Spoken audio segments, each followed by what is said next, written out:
Hello and welcome to Tales from the Roadie. My name is Corneilius Tallywacker, and you may be saying to yourself, why is your name Corneilius Tallywacker? Well, maybe I'll share that information later with you. Anyway, these kind folks here at Geek Gaming are so kind to me to let me come into their studio and share tales from my time on the road with some of the most outrageous bands on the earth. So today I want to start you off with one of my favourite tales about the Rolling Stones. Now I'm from Melbourne, Australia. My mother's from England and my father was a piece of shit drinker. But this song, Gimme Shelter, let me tell you about this. This is all, this song, all about Mick Jagger. Mick Jagger loved taking shelter inside of big women, if you know what I mean. The man was skinny, but he was talented. He couldn't handle himself when it came to the big ones. He loved them. Brian used to get on him all the time, but then Brian wrote Paint It Black, you know, so Brian didn't really have much room to speak on anything. He was into the jungle fever, if you know what I mean saying there. One time, we were out after a gig. Keith wanted to hit up a bar, you know, not that he didn't have a bar with him at all times. Keith used to carry a fifth of Johnny Walker Black in his guitar. Not his guitar case, inside of his guitar. He's got a flask set up in there. It's amazing. So we're at this bar and Mick got done strutting around on stage, lost, you know, 4 pounds, not that he weighs more than 10. And he sees this woman sitting there in the corner. He goes, I'm gonna go talk to her. He goes, struts over his classic Mick Jagger style, elbows up to his rib cage. He just looks at this woman and he goes, "You're coming home with me." And she goes, "Okay." He didn't know where home was, though. Mick was so blitzed out of his fucking mind. So I have to put this lady inside of an amp to smuggle her out of the bar. Because we have to get away from these people. Fans are outside. They're going nuts. They basically closed the whole fucking bar down for us. You know, we just want to come in and get a brew, but we can't get a brew because everybody's going fucking insane. So we got this big broad in the suitcase. Amp case. We're taking her back to the hotel. I get her to the hotel. We gotta send up the service waiter. She's in there. We gave her some pig snacks, so she'd be alright. She'd be fine. Give her a pint. Mick gets up into the room. I start to unload this lady. Mick's got flower petals all over the bed. He's got a fifth of Jack. I don't know where he got it. We're in the middle of fucking England and he gets a bottle of Jack Daniels. He decides he's gonna wine and dine this lady. So he gets out, gets onto the bed. They start horsing around.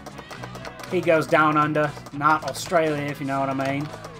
And he comes back up with a 6-piece fish and chips. This lady had been sitting on it for 2 weeks. So fucking rank. But Mick in his ever endearing terms decides to take a bite of that fish. Fucking raunchy. He continues, he gets a little queasy, but you know, he just got to finish the job because he's fucking Mick Jagger. What's he gonna do? Is he gonna tell the lady no? Fuck no, he's not gonna tell the lady no. He's gonna get in there, he's gonna strut around, he's gonna finish his fucking job. That's what he did.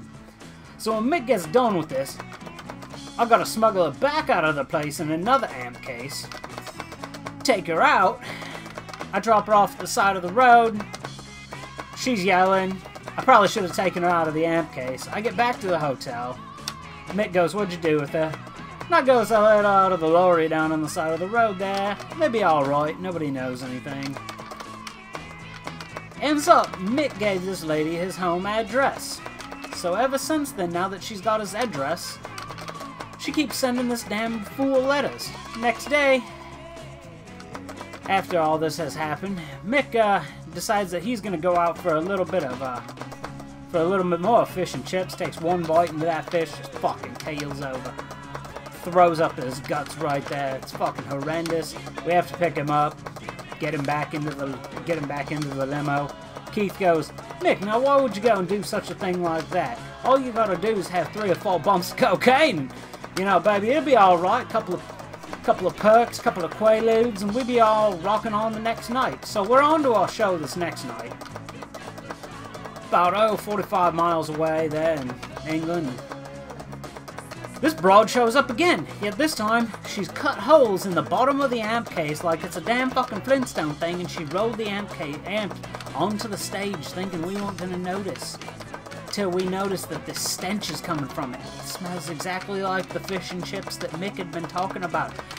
She went back to the bar, grabbed another bit, and shoved it right back up in there. Apparently she loves this shit to ferment for a little bit.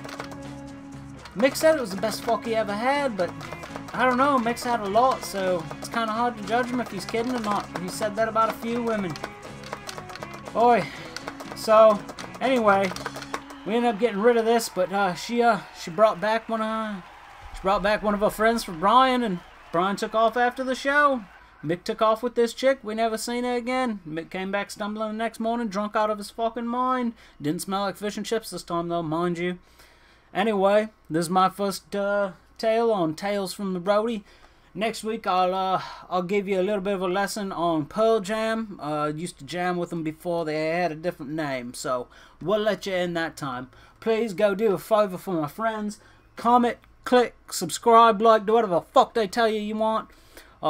All you can do is just watch these guys and help me and help you, and I'm gonna go slam a fifth. I'll talk to y'all later. Thank you. Good night.